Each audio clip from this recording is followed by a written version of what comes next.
राधे राधे दोस्तों। तो आज मैं आपको बताने वाली हूँ जन्माष्टमी से जुड़ी हुई कुछ बातें जो आपको जाननी ज़रूरी भी हैं और कुछ बातें आप जानते होंगे। और एक नई चीज़ मुझे आज पता चली है जो कि आपको भी जानना ज़रूरी है। तो आज मैं आपको बताती हूँ। वैसे तो जन्माष्टमी 26 और 27 दोनों तारीख को मनाई जा रही है। आपको जिस दिन सही लगे आप मना सकते हो, ऐसा कुछ नहीं है। और हम लोग तो 26 को मना रहे हैं। और ये जो आज आप गेटअप देख रहे हो, मैंने राधा रानी का श्रृंगार किया था। जितना मुझसे हो पाया वो मैंने किया। बाकी तो वो तो विश्व सुंदरी हैं, ब्रह्मांड सुंदरी हैं, उनका तो कुछ मुकाबला ही नहीं किया जा सकता। वो बहुत अच्छी हैं और उनकी सुंदरता का हम वर्णन भी नहीं कर सकते हैं। उनके तो सिर्फ चरण ही इतने खूबसूरत हैं कि सारे देवता देखने को तरसते हैं। ये सारी बातें हैं।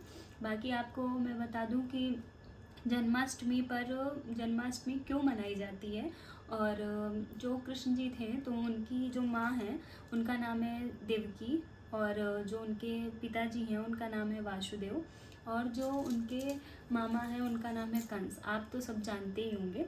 वैसे आपको बता दूं कि जन्माष्टमी पर हम बहुत सारी चीज़ें करते हैं। अब तो लोग तरह तरह की चीज़ें करने लगे हैं। पर क्या हुआ था, तो एक बार जो है वासुदेव जी और माँ देवकी थी, आपस में बातें कर रही थी। तो एक आकाशवाणी हुई। पहले आकाशवाणी हुआ करती थी और ऐसे बादलों में चक्र सा बन जाता था, बहुत बड़े विशाल बादल हो जाते थे, तो उसे आकाशवाणी कहते थे। और वहाँ से एक ध्वनि आती थी, तो उसे कहते थे आकाशवाणी। और वहाँ से एक ध्वनि हुई कंस के यहाँ पे कि कंस, जो तुम्हारी बहन का पुत्र है, 8वां पुत्र जो होगा वही तुम्हारे मरने का कारण बनेगा, वही तुम्हारे मृत्यु का कारण बनेगा। तो कंस घबरा गया कि भाई अभी ये तो सच है, आकाशवाणी कभी झूठी नहीं होती, और ये तो होगी, वो भी मेरे बहन का पुत्र, मतलब मेरा सगा भांजा मेरे मरने का कारण बनेगा। तो उन्होंने क्या किया, कंस ने देवकी को और क्या कहते हैं वासुदेव जी को कारागार में डाल दिया, मतलब जेल में डाल दिया। अब डाल दिया, फिर भी उनके पुत्र हुए।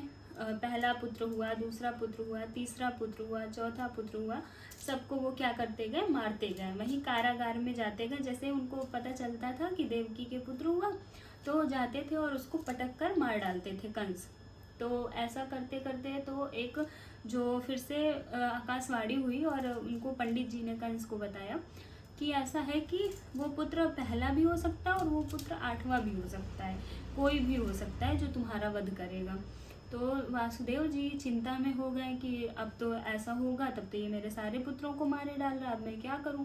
तो उन्होंने क्या किया, वो तो अब नारायण को आना था, वो तो कान्हा जी थे, उनकी कृपा ऐसी है कि मतलब सब कुछ जैसा वो चाहेंगे वैसा हो जाएगा।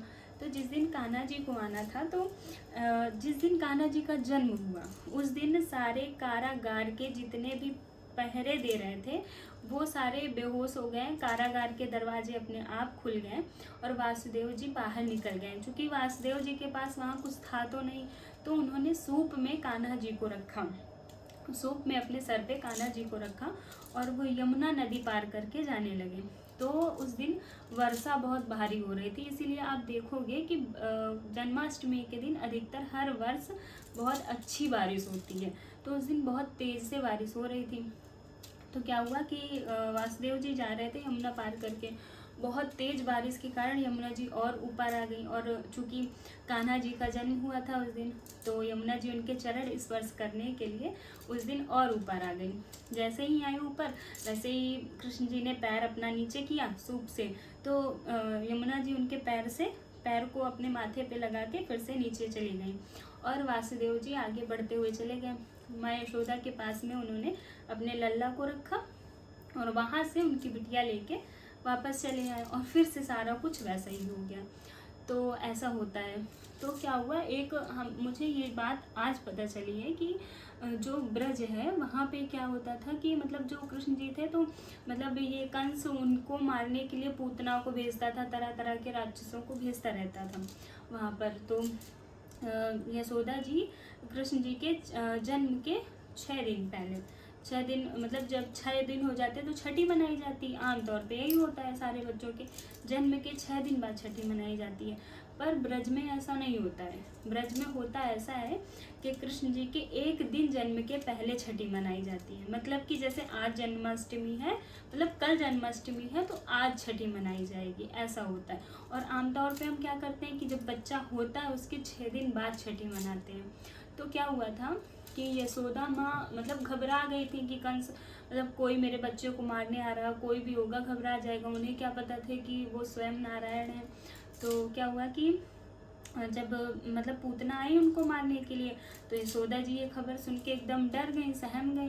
तो वो भूल गई अपनी छठी मनाना, बच्चे की छठी मनाना भूल गई। वो 6वां दिन था चूँकि, तो वो छठी मनाना भूल गई।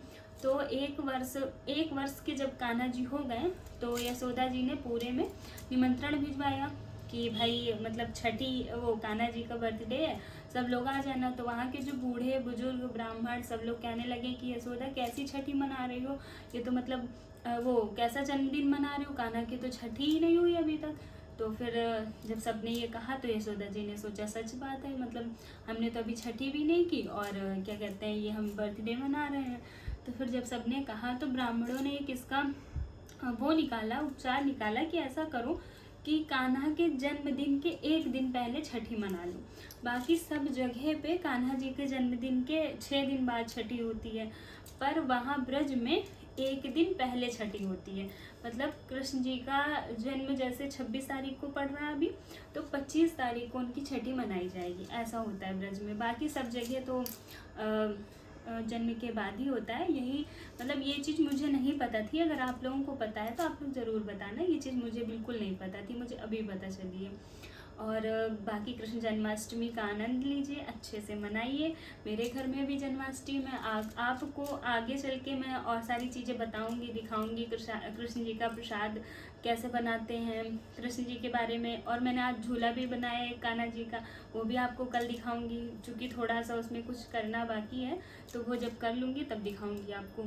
और कान्हा जी का जन्म का उत्सव का मैं अच्छा सा वीडियो बनाऊंगी, व्लॉग बनाऊंगी, आपको दिखाऊंगी। आप भी अच्छे से पूजा करिए अपने अपने घर में। अब मिलते हैं, राधे राधे।